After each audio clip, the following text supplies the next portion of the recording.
So update now అయితే click చేయండి. ఇలా మీకు రాకపోతే కనుక మొబైల్ని ఒకసారి రీస్టార్ట్ చేసుకుని చూడండి. డెఫినెట్గా ఇదైతే అప్డేట్ నవ్ ఉంటుంది. దాన్ని క్లిక్ చేయండి. చేసిన తర్వాత మీకు ఇలా అయితే మీకు ఎన్ని రికవర్ అయినాయి ఐటీఎల్జీ అనేది చూపిస్తుంది. నేను ఇంతవరకు ఎప్పుడు నావి బర్న్ అవ్వలేదండి. అయినా అవ్వకపోయినా కూడా ఇలాగే జీరో అని చూపిస్తుంది. ఎందుకంటే మెకానిజం స్టార్ట్ అయిందండి. ఇప్పుడు మనకి ఎనేబుల్ అయింది. చూసారా, అప్డేట్స్ ఎప్పుడు వచ్చినా కూడా మనము ప్రాపర్గా ఫాలో అవుతూ ఉంటే మనకు అన్నీ తెలుస్తూ ఉంటాయి అనమాట. రిఫరల్స్ది, మీది హిస్టరీ, రికవరబుల్ అయినవి, అన్రికవరబుల్ అయినవి అన్నీ ఇక్కడ క్లిక్ చేసుకుంటూ ప్రతిదీ చూడొచ్చు అనమాట.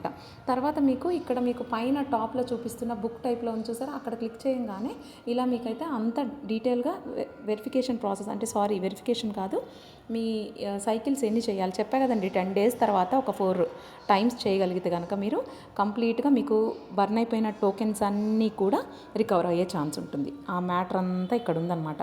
సో ఇప్పటికి కూడా చెప్పండి, ఎవరైతే టోకెన్స్ బర్న్ అయిపోయినాయో వాళ్ళందరికీ ప్లీజ్ ఇంటిమేట్ చేయండి, యాక్టివ్గా చేసుకోమనండి. 10 days తర్వాత 4 times చేసుకోగలిగితే కనుక మీకు రికవర్ అవుతుంది.